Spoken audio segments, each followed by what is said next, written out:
Capítulo 5, verso 16 y 17. Gálatas 5, verso 16 y 17.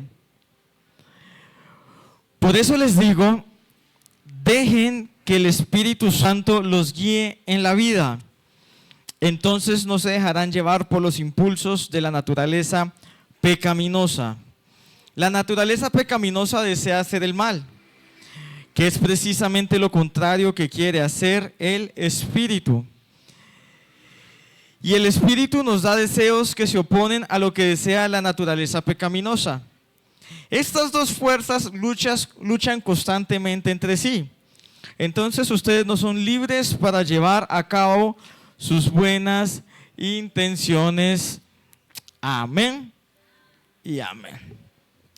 La palabra enseña que hay dos naturalezas dentro de nosotros. Una naturaleza llamada la naturaleza pecaminosa, que es un impulso, un deseo en mí de cometer pecado. Y todos luchamos con eso, con ese impulso y ese deseo.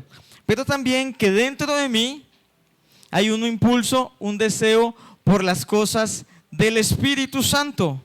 Y me impulsa a cumplir los deseos del Espíritu Santo. Y estas dos naturalezas mantienen compitiendo dentro de mí. Mantienen compitiendo a ver cuál prevalece. Y resulta y pasa que usted y yo, con los hábitos que tenemos, hacemos que prevalezca una naturaleza u otra naturaleza.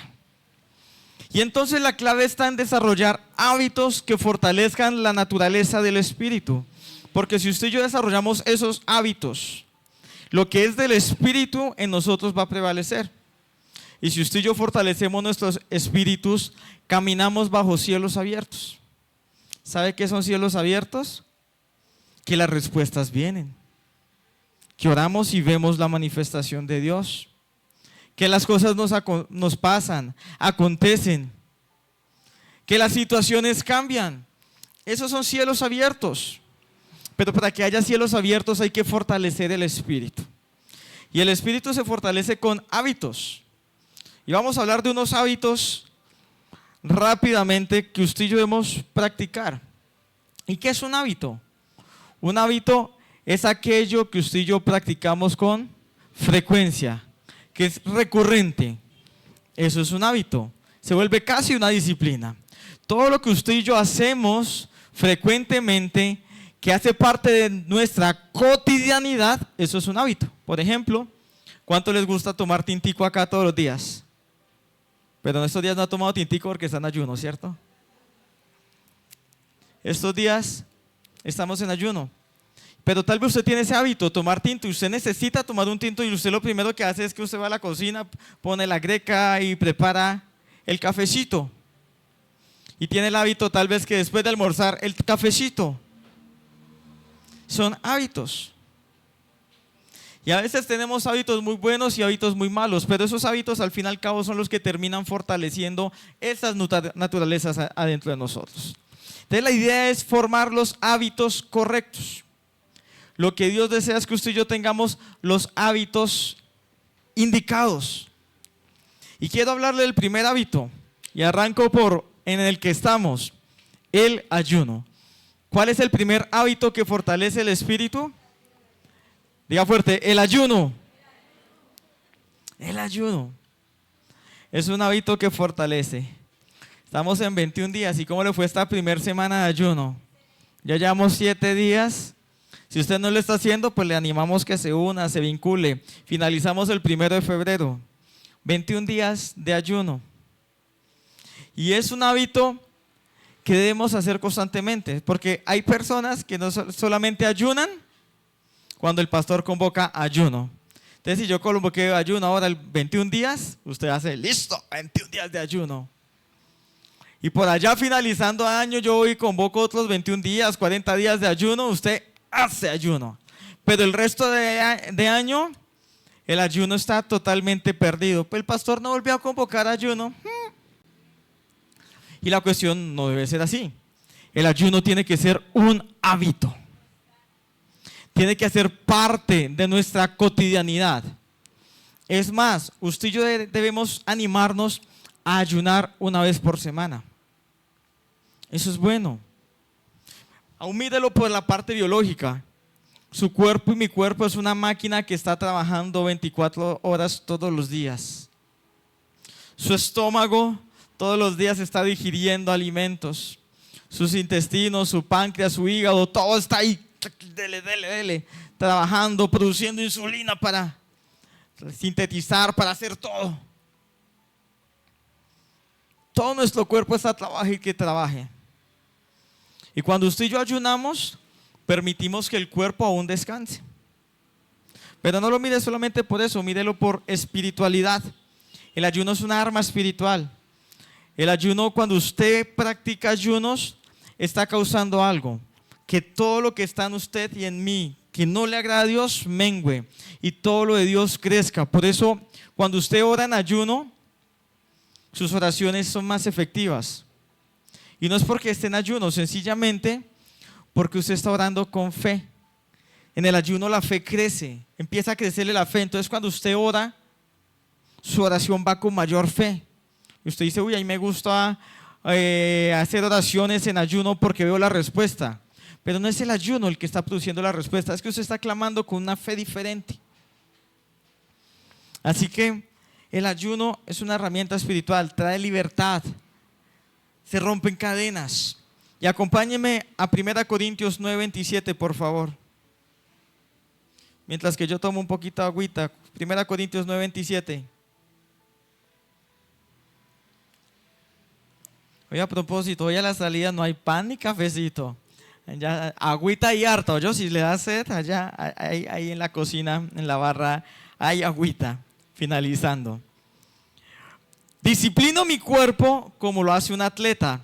Lo entreno para que haga lo que debe hacer.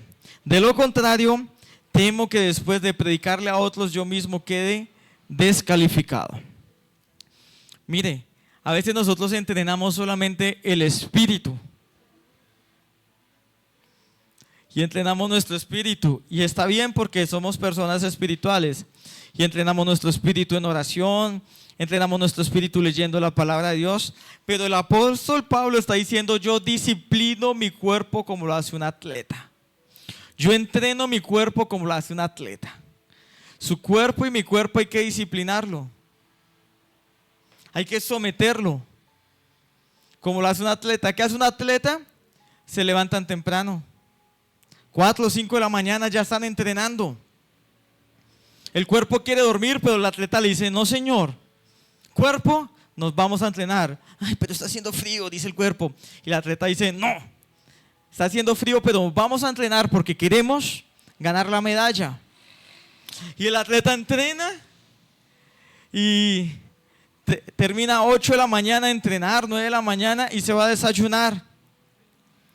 Y desayuna, no hace como el desayuno de muchos deportistas colombianos. A veces uno los ve que pasan en cicla, ¿no? Ya a veces pasan el carro y los ciclistas pasaron. Y por allá más adelante voy y los encuentro y están en el desayunadero. Tamal, una costola de pericos, pan por todo lado, Coca-Cola. Y uno dice, pues nosotros definitivamente no hacemos lo del atleta. El atleta llega y aunque el cuerpo le diga, uy, deme grasita, deme harta comida, él dice, no, vamos a comer 0 carbohidratos, solo proteína. Disciplina su cuerpo. Y el apóstol Pablo está diciendo, tu cuerpo también tiene que ser disciplinado. Mi cuerpo tiene que ser disciplinado. ¿Y sabes cuál es una de las razones y de las maneras que tú puedes disciplinar tu cuerpo? Con el ayuno. De esa forma tú lo entrenas, de esa forma tú haces que él haga lo que debe hacer. Acá el apóstol dice, lo entreno para que haga lo que debe hacer. Y el gran problema de tantas derrotas es que no entrenamos nuestro cuerpo, no lo obligamos a hacer lo que debe hacer. Porque cuando usted y yo ayunamos, le estamos diciendo al cuerpo, yo mando, no mandas tú. Porque el cuerpo nos manda. Usted está por ahí cuando le pica por ahí y dice, uy, un pedacito de pan. Y usted, sí señor cuerpo, ya te lo consigo. Y sale y pan. Más tardecita, el cuerpo, hamburguesa. Y usted, claro que sí, cuerpito, nos vamos por una hamburguesa. Solamente lo hago yo, ¿no? Y el cuerpo termina mandando. Y nos manda. Pero disciplinarlo es decirle, el cuerpo te está diciendo en este momento que ya casi es mediodía. Uy, qué vamos, un churrasquito. Uy, ya huele a carnita asada, carne. Y tú le dices, no señor, te disciplino, te esperas hasta que termine el ayuno. En otras palabras, cuando tú ayunas le estás diciendo a tu cuerpo, no mandas tú, mando yo. Manda el Espíritu. Y por eso el ayuno produce algo que se llama dominio propio. El fruto del Espíritu Santo se manifiesta en ciertas características: amor, gozo, paz, paciencia, benignidad, bondad, fidelidad, mansedumbre y templanza, dominio propio. Y la mayor de esas se llama el dominio propio, porque el dominio propio es el que me obliga a ejercitar las otras características del fruto del Espíritu Santo. El fruto es amor, y hay gente que a usted no le nace amarla.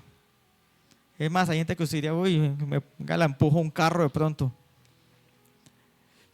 Duda de amar, que usted dice, es que no me da ganas de amarla. Pero ¿qué te dice el dominio propio? Ámala. Uy, no, esa persona me impacienta, mis hijos me impacientan, mis criaturas me impacientan. ¿Y qué te dice el dominio propio? Oblígate a tener paciencia. Aguanta. El dominio propio es la máxima expresión del fruto del Espíritu Santo. Y eso lo produce el ayuno. Cuando tú y yo ayunamos, el dominio propio crece en mí. Y entonces yo empiezo ya a controlarme, a dominarme. ¿Por qué a veces no oramos? Porque nos falta dominio propio. Hace falta algo que nos obligue a orar. Y por eso Dios busca obligarnos a orar de otras maneras. Ay, Señor, ese problema, aquí estoy, papito, delante de ti para orarte. Oh, qué problema tan difícil. El Señor dice, la única forma que te veo orando, con problemas. Pero si tú y yo tuviéramos dominio propio fuerte, le diríamos, el cuerpo diría, no, qué sueño, no tengo ganas. Ay, mire la serie cómo está buena. Mire, Paquita Gallego se acaba de encontrar ahí, se van a dar un beso. Dices, cuerpo, te obligo a orar. Tengo dominio propio, te obligo a orar. Yo ayuno, cuerpo, te obligo a orar. Y te obligas a hacer lo que debes hacer. Por eso el ayunar es un hábito que fortalece el espíritu, porque va a producir dominio propio. Y ese dominio propio hace que tú te obligues a hacer lo que debes hacer. Nos obliga.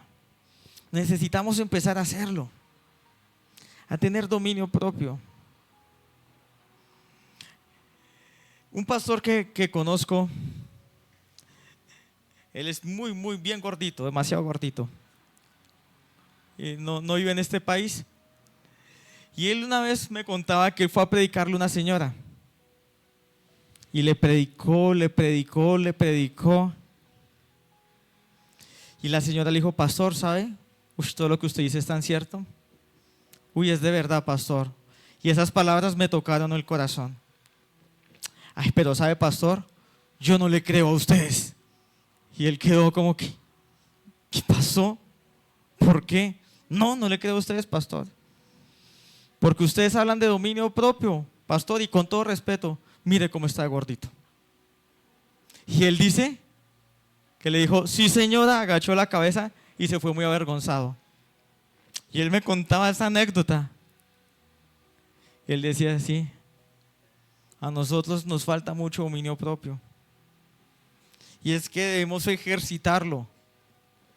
Los cristianos a veces no, siempre no tomamos ni fumamos, pero comemos como perdidos. Y es importante que tú y yo tengamos esos hábitos, al menos que, bueno, usted come como perdido, pero que un día a la semana usted dice, hoy es día de ayuno, y nos obliguemos a ayunar, y empecemos a tener esos hábitos que fortalecen el espíritu, y que semanalmente tú hagas un pare y tengas un día de ayuno. Bueno, estas semanas estamos en 21 días, ¿no? Así que, ¿qué cuento de ayuno semanal? Diario. Pero cuando salgamos de los 21 días de ayuno, tú sigas ayunando todas las semanas, te abstienes de alimento y reemplazas los alimentos por oración, por lectura de la Biblia. Cuando le da hambre, vaya y se lee un versículo. Y le sigue dando hambre, se lee otro versículo. Y al último se llega, ay, me antojé de un Mateo 4:16.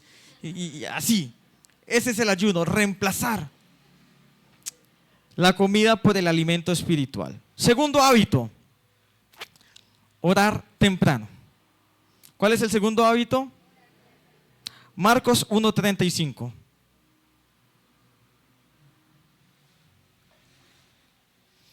Muy de mañana, cuando todavía estaba oscuro, Jesús se levantó y salió de la casa y se fue a un lugar solitario donde se puso a orar.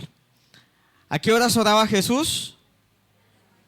De madrugada, altas horas de la noche, cuando era todo muy oscuro. Él se levantó muy de mañana y se iba a orar. Y esto es un hábito que tú y yo debemos formar. Que el primer pensamiento que llega a tu mente sea Dios. Antes de que el día te distraiga, antes de que el día me distraiga, porque es que el día nos distrae, el primer pensamiento del día sea de Dios. ¿Sabes por qué? Porque entiende esta verdad espiritual. El primer pensamiento que tienes cuando te despiertas es lo que va a gobernar tu día. Si tú lo primero que piensas cuando te despiertas es en Dios, Dios va a gobernar tu día. Pero si lo primero que haces cuando te despiertas, ay, mundo, ¿cómo estás? Facebook, Instagram, TikTok, WhatsApp, ay, me escribió el amigo. Eso es un hábito que se tiene. El celular está en la mesa de noche y lo primero es cogerlo, lo primero es mirar algo. Ahí ya empezamos mal, porque lo primero es de Dios siempre. El primer hábito que hemos ejercitado en la mañana es un pensamiento hacia Dios. Decirle, Señor, gracias por este día. Así acostado o siéntese en la cama y dígale, Señor, gracias por este día. Y ya después revise el WhatsApp si quiere. Pero lo primero, el primer pensamiento tiene que ser de Dios, porque el primer pensamiento gobierna el día. Si tú y yo le entregamos a Dios ese primer lugar, ese primer momento, Dios va a estar gobernando el resto de nuestro día. Necesitamos hacerlo. Que Dios tenga lo primero, que nada nos distraiga en la mañana. La mayoría de veces nos despertamos y lo primero que hacemos es coger el WhatsApp a solucionar, a hacer, a dar indicaciones, a esto, lo otro, a responderle, responder al jefe, responder aquí, responder allá. No, el primer pensamiento es de Dios. ¿Saben? Lo primero que se acostumbraron en el pueblo judío a hacer y lo enseñan y lo practican es que cuando se despierta le dan gracias a Dios por el día. Dice, gracias, creador del universo, que me volviste la vida. Y se acostumbraron a que lo primero siempre sea Dios. Y a veces nosotros los cristianos vivimos derrotas, no porque tengamos un Dios que quiera vernos en derrota, sino porque realmente no buscamos a Dios como es, y es darle el primer lugar. Amén. Orar temprano. Lo primero, aguántese. Si usted dice, no, es que yo a las 6 ya tengo que contestarle a mi jefe. Pues uno, ese jefe está abusivo. 2, pues entonces despiértese antesito de las 6, ora al Señor y a las 6 en punto le contesta al jefe. Necesitamos darle el primer lugar al Señor. Tercer hábito, cuidar lo que miramos. ¿Cuál es el tercer hábito? Cuidar lo que miras. Mateo 6, 22 y 23. Tu ojo es como una lámpara que da luz a tu cuerpo. Cuando tu ojo es bueno, todo tu cuerpo está lleno de luz. Pero cuando tu ojo es malo, todo tu cuerpo está lleno de oscuridad.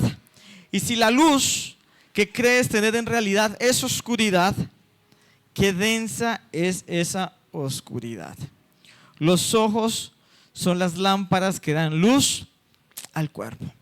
Así que imagínese. 2 lámparas, 2 así como esos spots metidos acá en sus ojos, pero hacia adentro, ¿no? Iluminando hacia adentro. Esa es la función de nuestros ojos. iluminar adentro. ¿Y sabe por qué a veces también estamos en tanta maldad? Proferimos tanta maldad, actuamos con tanta maldad, actuamos como con tanta ira, actuamos con rabia, estamos estresados. ¿Sabe por qué? Porque estamos llenos de oscuridad. ¿Y dónde está radicando que estemos llenos de oscuridad? Sencillamente en lo que miramos, lo que vemos. Tus ojos son el filtro para lo que entra a tu vida, a tu cuerpo. Tus ojos es los que permiten que entre luz o tinieblas. Pero una de las dos está dejando entrar tus ojos y mis ojos. Y por lo tanto debemos cuidar lo que estamos mirando. Hay una serie en Netflix que está muy de moda esos días, que es Stranger Things, ¿no? Y un influencer cristiano, me olvidó el nombre de este muchacho, estaba haciendo un comentario sobre esa serie. Y él está diciendo, la serie es buena, es muy buena. Usted la ve y lo atrapa. Es emocionante, esto de más, fantasiosa. Pero él, mientras que la miraba, él notaba que había cosas que no estaban bien. Y él se sentía incómodo y se le iba la paz. Pero después seguía mirándola. Y como que lo pasaba por alto. Y seguía mirando.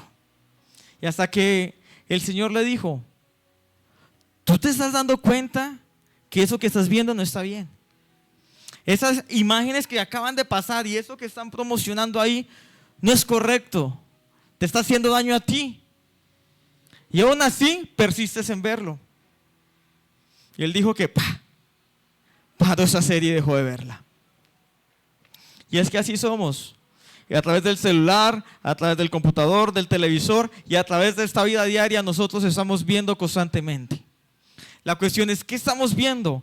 Porque es lo que está determinando cuánta oscuridad hay o cuánta luz hay en mí.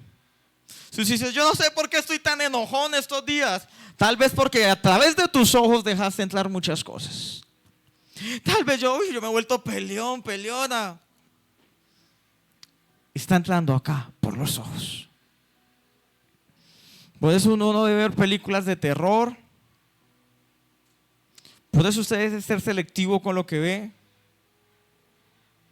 Ahora hay muchas series que muestran mucha cosa, mucho desnudo. Usted dice, ay, es que está súper buena, pero me hago el de la vista gorda en los desnudos. No, es lo que está mostrando. Y eso contamina. Y no solamente por televisión, en la calle. O sea, lo que yo veo alimenta mi interior. Y por lo tanto yo debo cuidar lo que veo y debe ser un hábito. No solamente, ay, en esta serie sí. Y en esta serie me cuidé, pero después puse otra que igual o peor. No, un hábito. Cuidar lo que mira debe ser un hábito. Ser algo de mi cotidianidad. Diariamente yo debo cuidar lo que estoy viendo. Porque eso hace daño. Porque eso me llena de oscuridad. O eso me llena de luz. Así que, pastor, no veo televisión. Hay muchas cosas buenas para ver. Sí, en la televisión, mírelas. Series, sí, tal vez hay series que no transmiten maldad o oscuridad. Pero entonces empieza a ser selectivo. Con tu mirada. Cuidar los ojos. Amén. Cuarto hábito. Bueno, ya mostré. ¿Cuál es el primero? ¿Sí se acuerdan? Ayuno, ¿no? Es decir, que tiene que ser parte de mi cotidianidad. Segundo, orar temprano. El primer pensamiento tiene que ser hacia Dios. Por eso ore de una vez. Tan pronto se despierte, diríjale unas palabras a Dios. Tercero, cuidar lo que vemos, lo que miramos. Y ahora sí, el cuarto, memorizar a diario la escritura. ¿Cuál es el cuarto? Memorizar la escritura a diario. Salmo 119:11 dice: he guardado tu palabra en mi corazón para no pecar contra ti. He guardado tu palabra en mi corazón para no pecar contra ti. Y en el pensamiento hebreo, el corazón son los pensamientos. Por eso cuando usted ame a Dios con todo el corazón, tiene que amarlo con todos sus pensamientos. Ahí es donde radica el corazón. Hay que memorizar la palabra de Dios, guardarla en mis pensamientos. Pastor, yo soy malo memorizando, especialmente los números y los libros de la Biblia. Pastor, Romanos 15, 19, pastor, eso no. Ese numerito se me dificulta. A veces digo Romanos 8, a veces digo Pablo 15 y Pablo no existe, pastor. Así de malo estoy memorizando. No tiene que memorizar el libro, no tiene que memorizar el capítulo, no tenemos que memorizar ni la cita, ni el número del versículo. Porque tanto el nombre del libro de la Biblia como los versículos fueron cosas que se estuvieron añadiendo con el paso del tiempo. Por allá en el año 200 antes de Cristo salió una versión de la Biblia del Antiguo Testamento que se llamó la Septuaginta, que era la versión griega de la Biblia. Y la Septuaginta fue la que empezó a colocarle los nombres. Entonces a Génesis lo llamó Génesis. ¿Por qué? Porque al iniciar Génesis, la primera frase de Génesis, ¿cómo dice? En el principio, ¿no? Que en hebreo es Bereshit. Y ellos lo colocaron, pues, principio en griego, Génesis. Y le colocaron el nombre. ¿Y esto cómo le colocamos? No, pues lo escribió, no sé, Josué. Pues Josué. Y así le fueron colocando nombres a cada libro de la Biblia. Porque cada libro de la Biblia el autor lo escribió, pero pues no le colocó el nombre. Y por allá en el año 1260 y piola, le colocaron la división, un arzobispo de Asbury, le colocó de Asbury, no, de Canterbury, le colocó la división en capítulos y en versículos. ¿Para qué? Para que fuese más fácil encontrar, ¿no? Porque usted imagínese en un rollo, ¿y dónde es que dice eso? ¿Y dónde es que dice eso? ¿Y dónde está? Por acá, está por acá. Pues más fácil con nomenclatura. Capítulo tal, versículo tal. Nos solucionó. Así que eso no tiene que aprendérselo. Si usted quiere, pues apréndaselo, magnífico. Pero es lo que está escrito. El poder de la Biblia es lo que está escrito. Usted no le dice al diablo, diablo, te reprendo con Gálatas 6:3. Le dice, no, es lo que está escrito. Es el poder de la palabra. Y es por lo tanto lo que hay que memorizar. Memorízala. ¿Por qué, pastor? Mire, los niños judíos, a sus 12 años ya se aprenden los 5 primeros libros de la Biblia. De memoria. Pastor, pero es que ahorita la educación es memorística porque hay otro tipo de inteligencias y hay que estimular esas inteligencias. Sí, pero la Biblia nos manda a memorizarla también. ¿Por qué? Porque cuando tú memorizas la palabra de Dios, ordena tus pensamientos.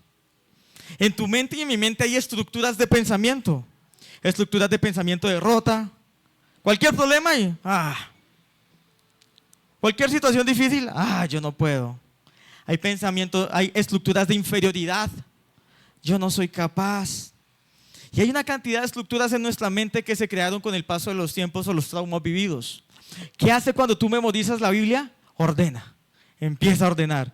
Empieza a ordenar. A colocar las estructuras en el orden que deben estar. Así que memorizar la Biblia te va a ayudar. Pero tú dices, pastor, un versículo diario es difícil. Hágalo por lo menos un versículo a la semana. Pero que sea un hábito. Memorizar la escritura, un hábito. Memorízala porque ella renueva tu entendimiento. Memorízala. Haz la parte allí y ya organizar tus pensamientos, va a empezar a cambiar tu vida. Va a levantarte, va a animarte. Amén. Quinto hábito que hay que crear, que hay que hacer de nuestra cotidianidad. Servir en silencio. ¿Cómo es? Servir en silencio. Mateo 6, versos 3 y 4.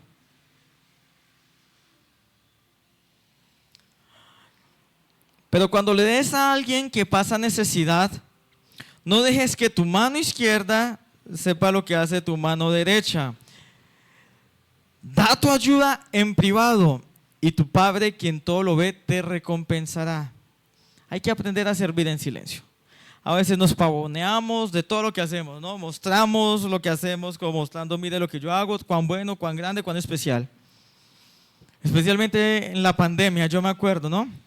que se entregó muchos mercados, se llevaban ayudas, pero que yo notaba a las personas cuando entregaban el mercado, estiraban el mercado a la persona, tenga, pero no se lo voy a soltar todavía, o sea, se tiene que quedar con la mano cogiéndome la bolsa, ¿listo? Ok. Papito Dios nos dio un corazón misericordioso. Amamos al necesitado. Hashtag, cuán grande soy. Y se daba mucho eso. Todo el que ayudaba mostraba en las redes lo que ayudaba. Y dice la palabra que ahí ya tiene su recompensa. Cuando tú te reconoces por algo, yo me reconozco por algo, ahí ya tengo mi recompensa. No espero más. Señor, yo ayudé a mucha gente en pandemia y ahora Dios, la nevera está desocupada. El Señor dice, sí, ayudaste mucho, pero le contaste al mundo entero lo bueno que eras. Esa fue tu recompensa. No esperes recompensa más. Lo habla la Biblia. Todo lo que tú haces para servir a los demás, si nos pavoneamos, si mostramos, si enseñamos cuán grandes somos, dice la Biblia, es tu recompensa. Aún tenga cuidado cuando diezma. A veces diezmamos ¿para qué? Que me miren echando el sobre. Cámara lenta. Esperar que todos se fijen. La hermanita tiene los ojos como agachados, entonces esperar que levante los ojos. Está orando todavía.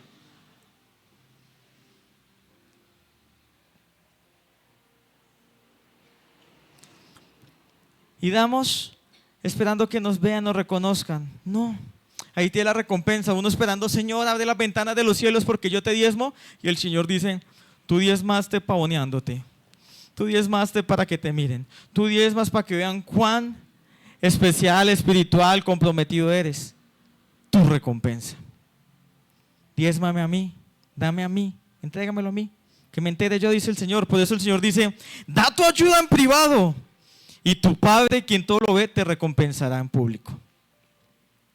Cuando servimos en silencio, el Padre nos recompensa públicamente. Así que hagamos las cosas en silencio y el Padre nos va a recompensar públicamente. Pero usted y yo ayudamos en público y entonces nos quedamos sin recompensa. Sirvamos. Quiero decirle, hermano Raúl, yo oro 2 horas al día por usted. Papito Dios me lo puso acá. Todos los días estoy orando 2 horas por ti, hermano Raúl. Si se lo estoy diciendo para que hermano Raúl sepa cuánto yo oro por él, ya tengo mi recompensa. Si se lo digo por animarlo y otra cosa, ok, lo estoy haciendo por él. Pero si se lo digo, pues para que él vea, ay, miren, hermano, vea, mire cuán bueno soy con usted. Dice la Biblia, ya tienes tu recompensa, no esperes recompensa del Padre por orar por los demás. A veces tú le dices a una persona, estoy orando por ti, y es para animarla, es para que no se sienta sola. Ok, lo dijiste pensando en ella. Pero si tú sabes y Dios sabe, solamente los dos sabemos la razón por la que lo dije, y si la razón por la que dije era que quería ganar algún crédito, alguna indulgencia, por ese lado, ahí tengo mi recompensa. Y se me fue el tiempo. Sexto hábito. Aprovechando estos días de ayuno que lo necesitamos para crear hábitos sanos. El sexto es adorar a Dios aun cuando no sientas nada. ¿Cuál es el sexto hábito? Adorar a Dios aun cuando no sientas nada. Habacuc 3, 17 y 18.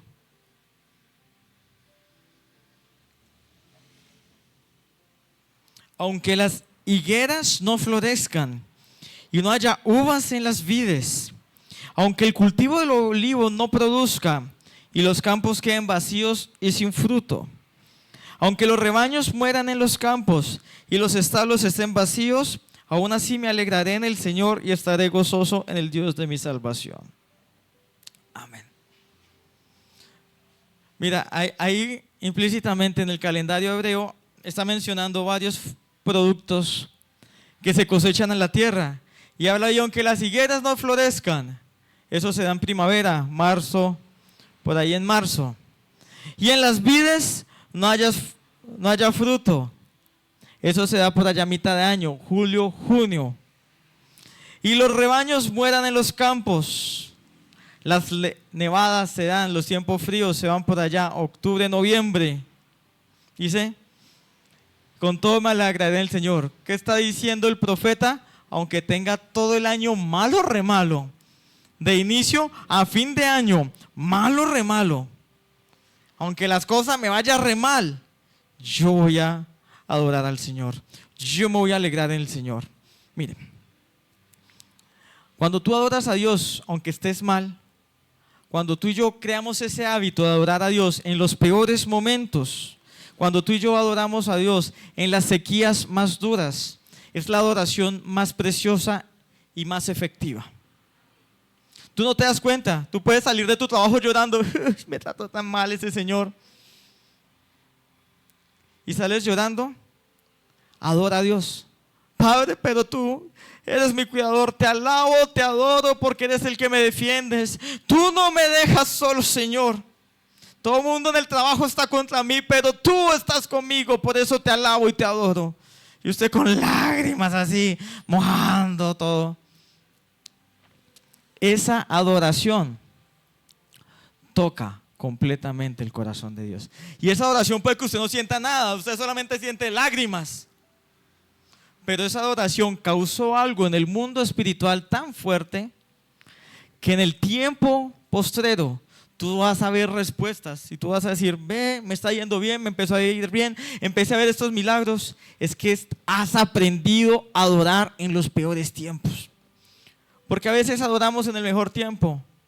Uy, pagaron, ay, gracias Señor, pagaron, te adoro. Por allá a los 4 días cuando ya se comió todo, ay Señor, ¿por qué me tienes así? Esta vida tan dura, Dios, ese trabajo, dame algo mejor, Dios, ese trabajo que usted me dio no alcanza. Pero si tú y yo creamos el hábito, Señor, se acabó el dinero, pero te adoro, Padre. Porque tú eres el que me sostienes, no mi empleo, no mi salario. Tú eres el que me sostienes, por eso te alabo, por eso te canto. Cuando adoras en los peores momentos y aún no sientes nada, tú dices, no sentí ni la presencia de Dios, no sentí gloria, no sentí nada, no importa. Ahí estás ocasionando una marca poderosa en el mundo espiritual que hace que Dios te bendiga más adelante, que hace que Dios te sorprenda más adelante, que hace que Dios llegue con cosas para tu vida. Por eso es un hábito poco explotado por el pueblo cristiano, porque cuando nos va bien, gloria a Dios, cuando va mal, nos quejamos. Y hay que cuando nos vaya bien, gloria a Dios, y cuando nos va mal, también gloria a Dios. Reemplazar la adoración por queja. La queja por adoración, perdón, cambiarla. Necesitamos hacerlo. Si tú haces eso un hábito, te machucaste, ay, te alabo Señor, siento un corazón latiéndome en el dedo, ay, qué bueno eres Dios. Si cambiamos la adoración y que la adoración se vuelva lo principal, aún en los momentos malos, usted no se imagina lo que está ocasionando en el mundo espiritual. Mire, estos hábitos no salvan, pero estos 6 hábitos muestran quién es el que domina, quién es el que controla. Y el que domina y el controla debe ser siempre el Señor. Y cuando tú caminas en estos 6 hábitos y yo camino en estos 6 hábitos, empiezo a ver la bendición y la victoria de Dios. A veces, ¿por qué vivimos en derrota? Porque no tenemos hábitos. O sí tenemos, pero tenemos hábitos malos. Porque a veces hay tanto cristiano que se vive tanta derrota. Uno dice, pero ¿por qué tanta derrota en esa persona? Muchas cosas es porque no tiene hábitos. Hábitos que fortalezcan el espíritu. Si tú y yo queremos empezar a tener tiempos de bendición, tiempos de cielos abiertos, empecemos a crear los hábitos correctos. ¿Y cuáles son esos hábitos? 6 hábitos. El primero, ayunar. Muy bien, estamos en eso. El segundo, orar temprano, porque el primer pensamiento y la primera palabra debe ser para Dios. Tercero, cuidar lo que miramos, vamos a ser muy selectivos, va a ser un hábito, no solamente esta semana, sino todos los días lo que vemos. Cuarto, memorizar a diario la palabra de Dios. Apréndase un versículo diario, hágase esfuerzo, así se lo aprenda un poquito enredado y parafraseado, hágalo. Y si lo hace semanal, listo, hágalo semanal, pero memorizar la palabra de Dios hace parte de los hábitos suyos. Quinto, servir en silencio. Empezar a hacer cosas, pero calladitos, sin que nadie… ¿Por qué tienen que darse cuenta las personas? Y sexto, adorar a Dios aunque no sientas nada. Que en este tiempo de ayuno, estos 21 días de ayuno, empecemos a generar esos 6 hábitos. Y le aseguro, porque lo dice la palabra de Dios, usted va a empezar a vivir en victoria. Y usted va a empezar a cambiar circunstancias y situaciones de maldad, de tristeza, dolor. Vas a empezar a vivir situaciones de alegría, de victoria, de conquista. Porque hay hábitos que cuando los cambiamos, nuestra vida cambia. Y eso es lo que quiere el Señor, cambiar nuestra vida. Amén. Cierra tus ojos allí, por favor.